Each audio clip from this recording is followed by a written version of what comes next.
Assalamualaikum warahmatullahi wabarakatuh.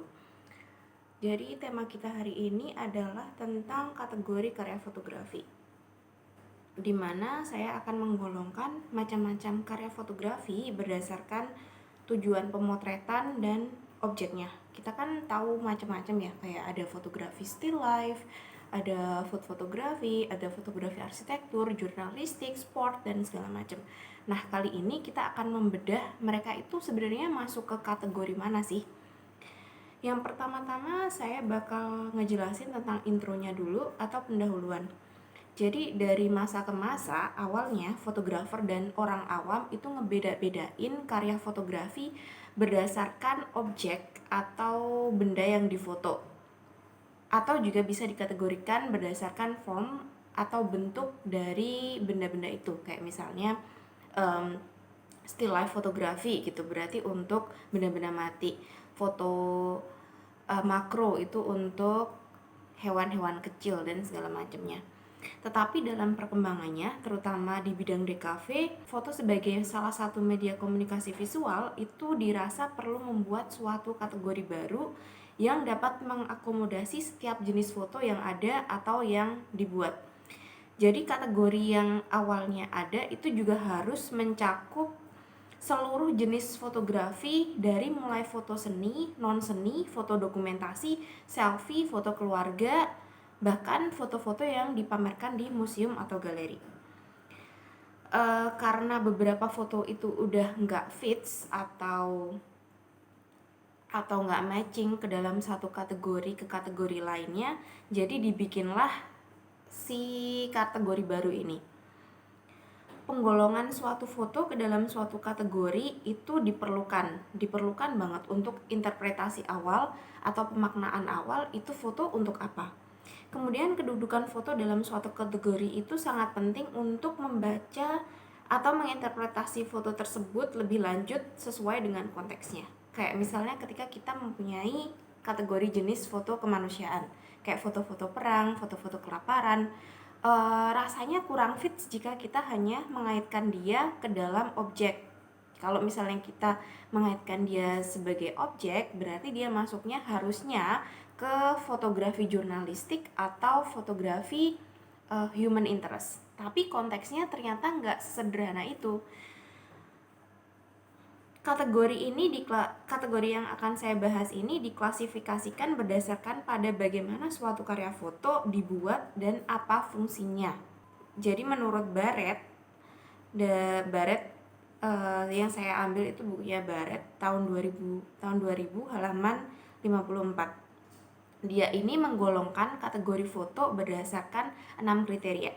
Yang pertama itu foto deskriptif, kemudian yang kedua itu foto eksplanatori atau foto yang menjelaskan tentang sesuatu, kemudian yang ketiga ada foto interpretasi, kemudian yang keempat ada foto etik, yang kelima itu ada foto estetik, jadi beda konteks ya, etik sama estetik, kemudian yang keenam ada foto teori.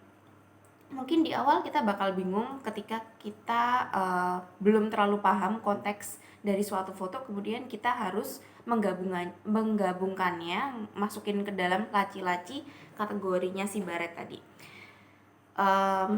Karena satu foto itu nggak cuman, kadang-kadang ya dia nggak cuman punya kategori, tapi punya irisan dari kategori-kategori lain. Jadi wajar jika kita awalnya masih bingung. Yang pertama-tama saya akan menjelaskan fotografi deskriptif dari kategori yang pertama. Si foto-foto deskriptif ini masuk dalam kategori foto identitas. Jadi semua foto identitas itu masuk ke foto deskriptif karena itu mendeskripsikan konteks yang diampunya. Kayak misalnya foto KTP, foto Rongsen, foto Sinar X. Kayaknya foto Sinar X sama foto Rongsen itu sama ya. Jadi foto medis atau foto klinis, kemudian foto mikrografi, hasil pengamatan dari suatu objek dari mikroskop, kayak misalnya sel-sel darah merah, sel-sel kanker, itu termasuk foto deskriptif karena dia mendeskripsikan konteksnya. Kemudian foto reproduksi dari benda seni, kalau kita nge-scan nge-scan karya lukisan kita, karya gambar kita, itu termasuk foto deskriptif. Karena dia nggak punya konteks lain selain deskripsi dari dirinya sendiri. Kemudian kategori foto deskriptif itu secara akurat menggambarkan benda yang dimaksud dalam foto tersebut. Ini yang saya contohkan, ada fotonya Ariel Tatum ya. Dia ngeposting di Instagramnya fotonya ngelentek gitu, tapi heboh banget di sosial media, terutama Twitter, karena foto KTP kan biasanya jelek ya. Nah dia itu cantik banget, jadi kayak sempet viral gitu di Twitter. Oke, next. Ini adalah salah satu contoh foto medis, yaitu foto rongsen. Nah, ini foto rongsennya si Sofia Lajuba. Jadi foto rongsen aja cakep ya. Kemudian yang ketiga ini adalah foto sel kanker yang dihasilkan dari Daniel H. Gould tahun 1971. Tentu saja ini versi yang sudah diwarnai, karena pada saat itu mungkin foto masih belum berwarna, yang menggambarkan partikel virus penyebab kanker di bawah mikroskop dengan perbesaran antara 52.000 kali.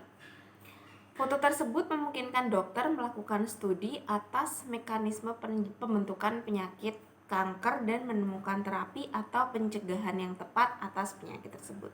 Jadi dari hasil si foto deskriptif itu orang jadi bisa mendapatkan benefit.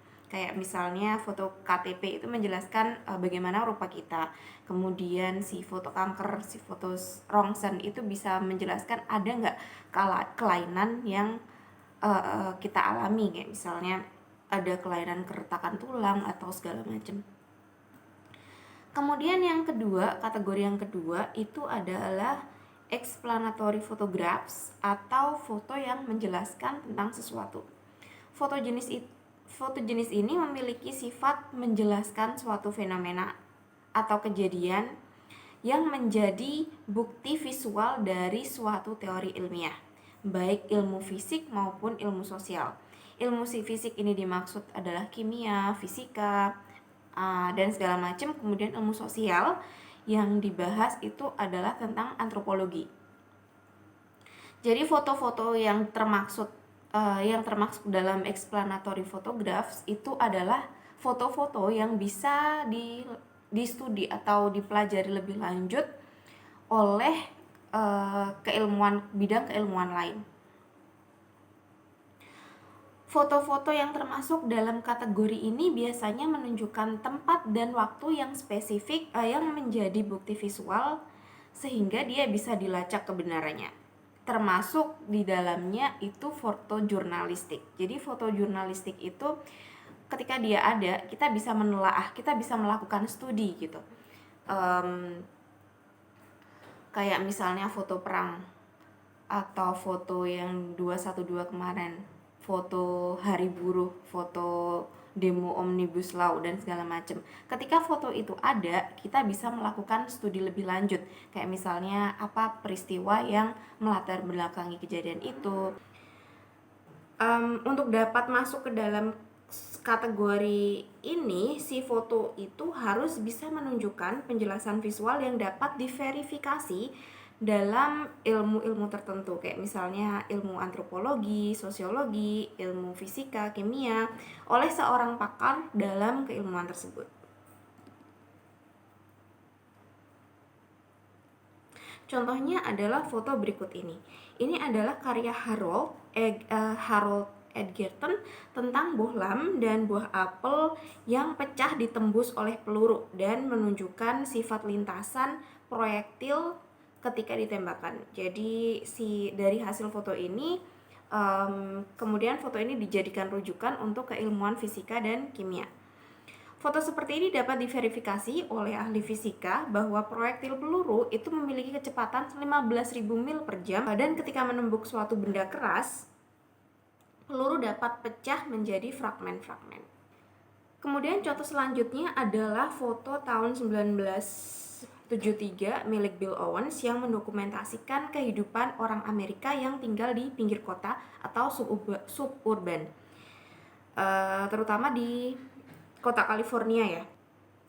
foto-foto sosiologi dan budaya itu masuk dalam kategori ini karena kita bisa mempelajari si antropolog melalui foto-foto ini. Mereka bisa mengetahui bagaimana keadaan sosiokultural masyarakat pada saat itu. Termasuk salah satu foto yang sempat hits yaitu milik karya Yopi Peter. Ini fotografer Indonesia. Fotonya sempat dimuat di Jawa Pos tahun 2019 yang judulnya itu Buru Babi. Si foto-foto Yopi ini mengecam berbagai kritik. Yang pertama, sebenarnya bukan fotonya aja ya yang mendapatkan kritik, tapi juga bagaimana si Yopi itu menggali ide. Jadi si Buru Babi merupakan proyek fotografi jangka panjang yang dikerjakan si Yopi Peter dengan mengusung gagasan Buru Babi sebagai transformasi medium politik identitas bagi pria untuk menegaskan maskulinitasnya. Begitu tesis yang lahir dari proyeknya si Yopi ini.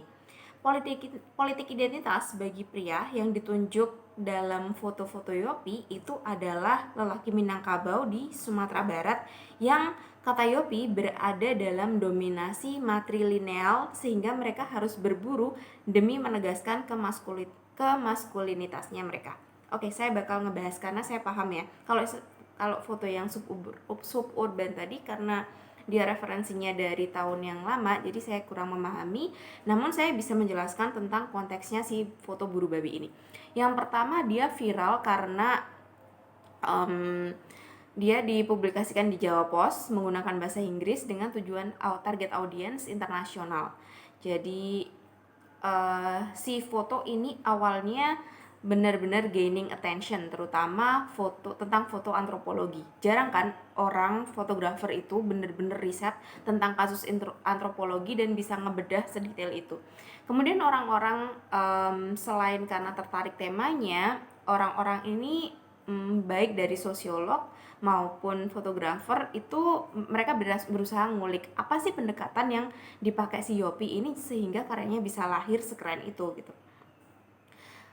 Kemudian mereka search lah dan mereka menemukan bahwa politik identitas dalam masyarakat Minangkabau yang kemudian dikaitkan dengan dominasi matrilineal itu merupakan tesis atau penelitian dari dosen di Sumatera, dari dosen antropologi di Sumatera. Jadi si Yopi ini ternyata idenya kayak entah terinspirasi, entah ngeduplikasi si dosen tersebut. Jadi kayak sempat heboh banget karena dibilang plagiat karena nggak menyantumkan sumber dan segala macam. Kritiknya banyak banget. Ada yang bilang bahwa narasi yang diusung itu pincang dan segala macam. Jadi kita harus hati-hati ya ketika kita mendapatkan suatu fakta dari sumber, kita harus menyertakan sumber itu. Si foto Yopi ini nggak punya konteks visual aja, tapi juga konteks kebudayaan. Kayak misalnya yang dibahas di sini itu adalah tentang politik identitas. Apa sih si politik identitas? Politik identitas itu kata sederhananya yang sangat-sangat familiar bagi kita itu adalah pencitraan. Nah, bagaimana si masyarakat Minangkabau ini mencitrakan dirinya biar terlihat lebih maskulin, lebih gahar, lebih wah karena mereka ada dalam budaya dominasi matrilineal. Matrilineal itu adalah lawannya si patriarki. Kalau patriarki dia kan cowok itu lebih dominan. Nah, si matrilineal ini wanita lebih dominan karena garis keturunan, warisan dan segala macam itu diturunkan dari nama si cewek atau nama si ibu. Jadi di masyarakat Minangkabau dengan begitu kuatnya si dominasi matrilineal ini, cowok-cowok itu pada ngerasa less maskulin gitu, kurang gahar gitu, kayak didominasi perempuan. Nah, untuk menegaskan kemaskulinitasnya si cowok-cowok ini pada Buru Babi melakukan kegiatan yang maskulin banget yang itu nggak bisa dicampuri atau diikuti oleh para perempuan. Itu konteksnya, itu bagaimana fotonya si Yopi Peter ini masuk ke dalam kategori foto explanatory photographs karena dia bisa ditelaah melalui bidang keilmuan lain oleh pakarnya. Kemudian kategori yang ketiga itu adalah interpretatif photographs atau foto interpretasi. Kategori karya foto ini itu nggak seperti foto ilmiah lain yang barusan saya jawab, yang barusan saya bahas, nggak objektif, nggak ilmiah. Dan di kategori foto interpretasi ini dia lebih bersifat simbolik, puitis, fiksi, dramatis, dan membutuhkan proses interpretasi secara subjektif atau secara personal dari kita, viewernya. Foto-foto dengan gaya surrealistik, foto montase, foto-foto kolase, foto dengan pencahayaan ganda atau multiple exposure fotografi, itu masuk semuanya ke dalam kategori foto ini. Foto mix media atau foto yang di mix dengan media lain, misalnya kayak lukisan maupun ilustrasi, itu juga masuk ke dalam kategori foto ini. Dan si foto interpretatif ini, foto interpretasi ini biasanya kita kenal sebagai fotografi kontemporer. Jadi apapun fotografi dengan media macam-macam, dengan tujuan seni maupun non seni, itu masuk ke dalam kategori ini. Foto interpretasi pada umumnya itu dibuat-buat, benar-benar surrealis gitu, fiksi dan nggak ilmiah lah, nggak kelihatan natural, bersifat hasil kreasi, kemudian dia nggak diambil tapi direkayasa. Sangat berbeda dengan foto candid atau foto jurnalistik yang dia benar-benar butuh momentum sebelum foto itu diambil. Contohnya adalah foto-foto karya Jerry Olsman. Ini surrealis ya, jadi dari komposisinya dia nggak realis, kemudian dari proporsinya dia juga tidak natural dan segala macam. Kemudian ada karya si Rima Gerlovin ini yang dia bikin karya-karya self portrait dengan menggunakan badannya sendiri, wajahnya sendiri untuk menghasilkan karya foto. Kemudian kategori yang keempat itu ada foto etik atau ethically evaluative photographs. Kategori ini itu memuat foto-foto yang memiliki aspek-aspek sosial kemasyarakatan yang membutuhkan penilaian secara etik. Foto etik umumnya juga membawa misi untuk meningkatkan hubungan kemasyarakatan yang dibangun dari kesadaran dan kepedulian akan perbedaan kelas sosial. Selain si jenis foto ini itu ngomongin tentang ketimpangan sosial, foto-foto etik ini bisa juga menggambarkan sesuatu yang positif, jadi nggak cuma negatifnya aja. Misalnya potret tokoh wanita yang inspirasional. Kategori ini juga mengakomodasi foto-foto yang menggambarkan kehidupan masyarakat dalam suatu sistem ekonomi politik tertentu. Jadi semua foto yang menggambarkan kondisi masyarakat saat itu, kalau misalnya dia bisa ditinjau dari sisi kemasyarakatannya, itu bisa dikategorikan sebagai foto etis, meskipun jenis foto ini bisa match atau bisa berintegrasi sama kategori lain, kayak misalnya kategori foto yang kedua tadi, foto explanatory, itu bisa aja mereka match, mempunyai kategori yang sama. Foto-foto tentang perang gitu misalnya, atau misalnya masalah pengungsi, masalah imigran dan segala macam. Kemudian foto-foto tentang penyakit menular kayak AIDS, SARS, COVID-19 sekarang itu masuk dalam kategori fotografi ini. Kemudian ada foto-foto tentang kelaparan, kehidupan kelas bawah atau kehidupan pengemis atau anak jalanan, yang dia itu masuk, yang dibahas itu adalah tentang kritik ekonomi politik, dia masuk ke dalam situ. Kemudian isu-isu seperti ketergantungan narkoba, isu etnik, agama dan ras, serta perusakan lingkungan itu juga masuk dalam kategori foto etis. Iklan politik dan propaganda pemerintah serta iklan komersil baik produk maupun jasa juga masuk ke dalam kategori foto ini. Kayak misalnya foto ini ya, ini menggambarkan sosial kultural dalam suatu politik tertentu, dalam kondisi sosial politik tertentu yang menggambarkan kepinjangan sosial. Jadi di sini merupakan suatu kritik untuk mengkritisi pemerintah atau pihak-pihak terkait yang bertanggung jawab terhadap kondisi ini gitu.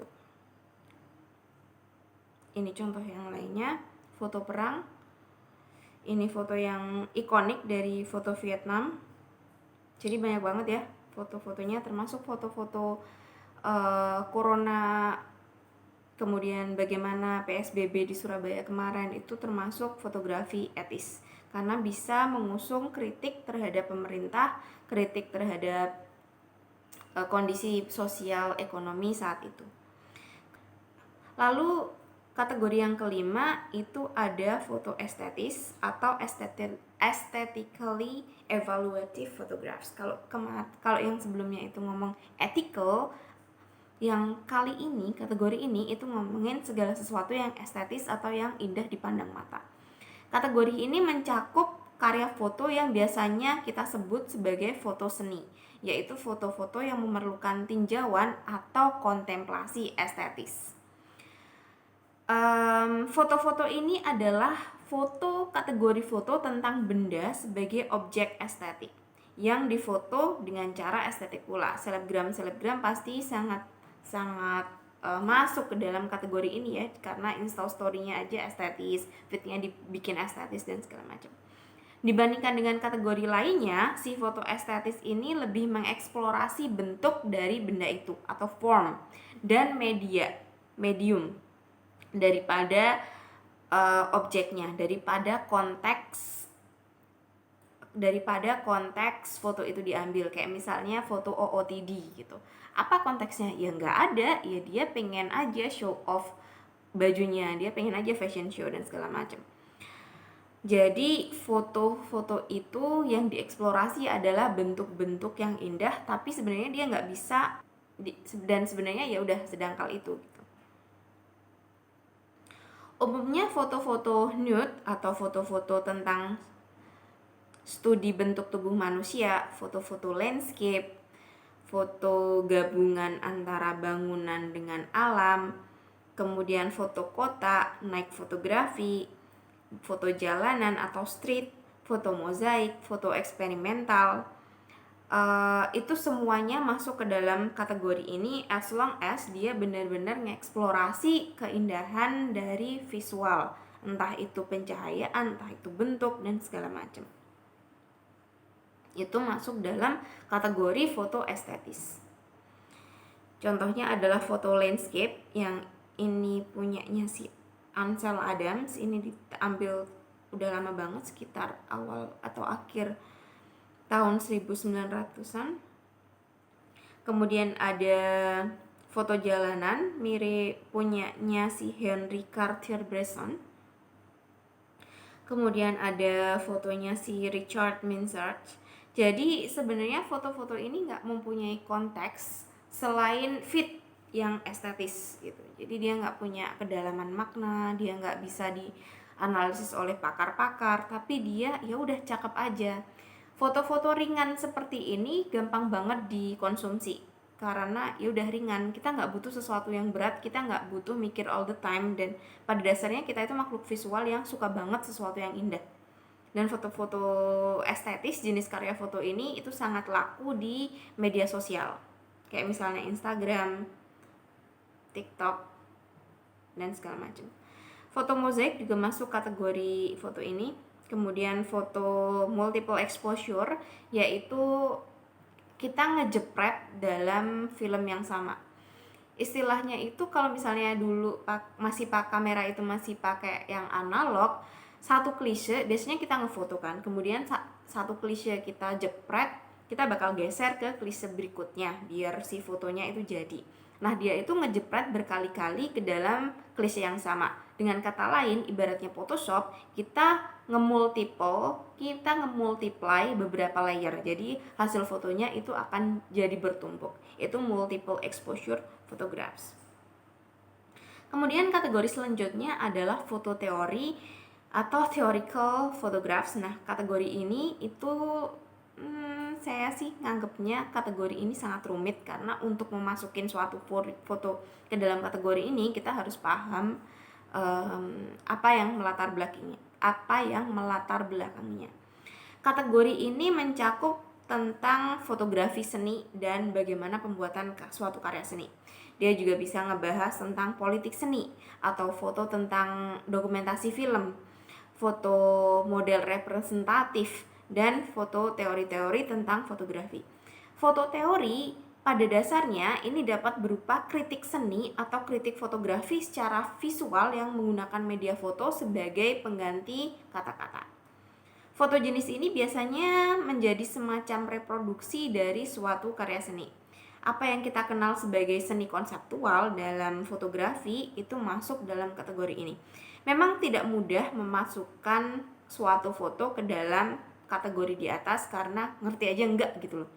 Jadi kayak pusing banget saya juga pusing pas ngebahas si foto teori ini, karena saya belajar seninya mungkin karena di kafe ya, jadi kayak kurang gitu loh.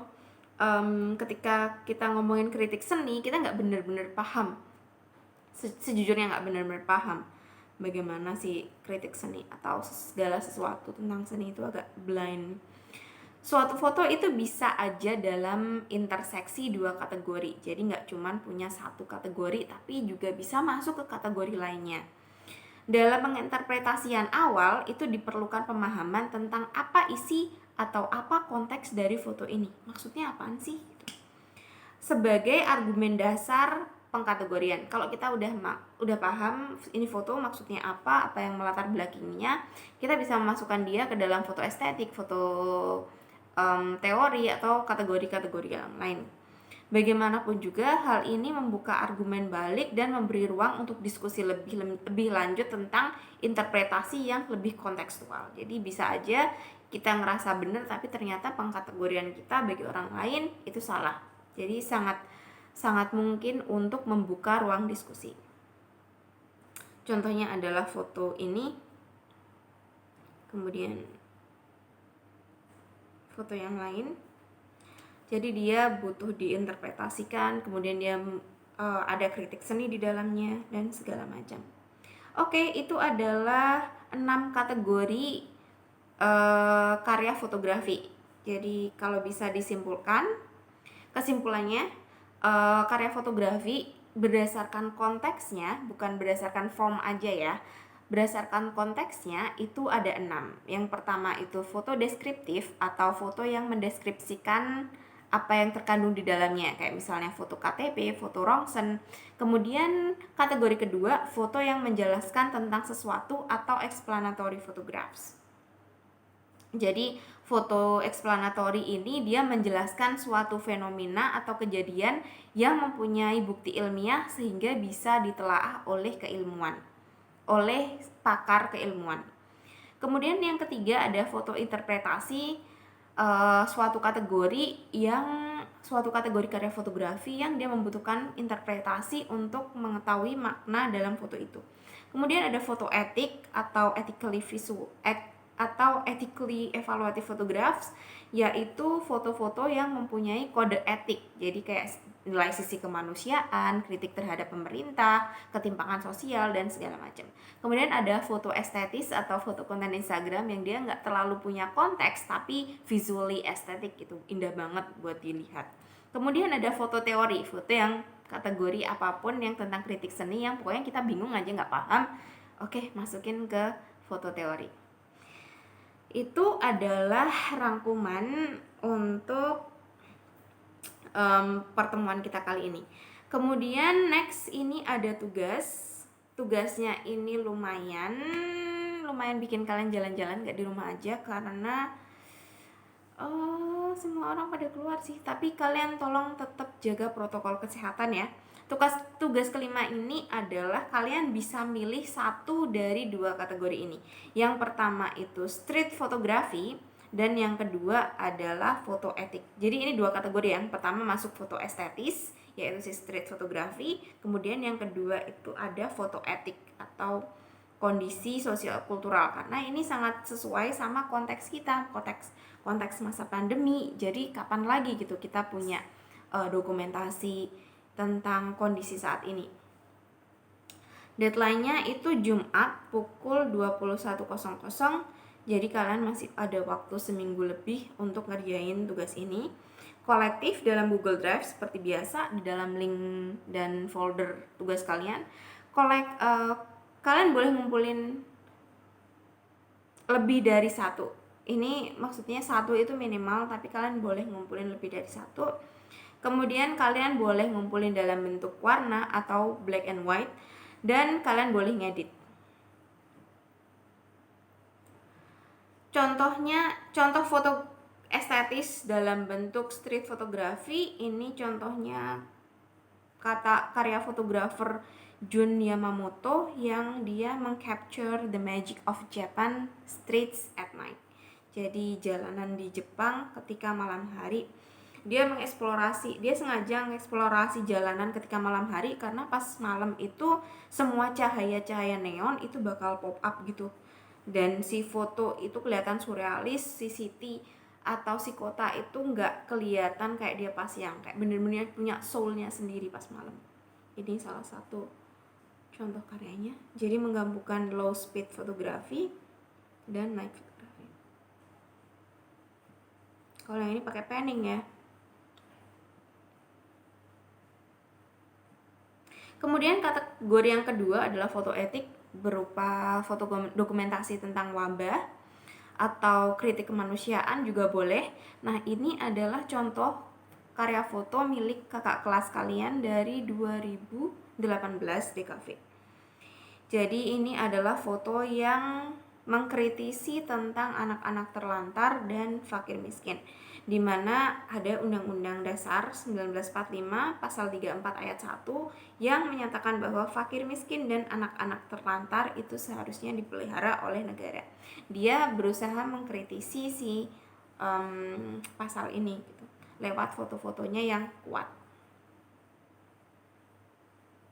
Jadi ini bisa kelihatan banget ya ketimpangan sosial, kondisi hidup mereka itu masuk ke dalam kategori foto etik.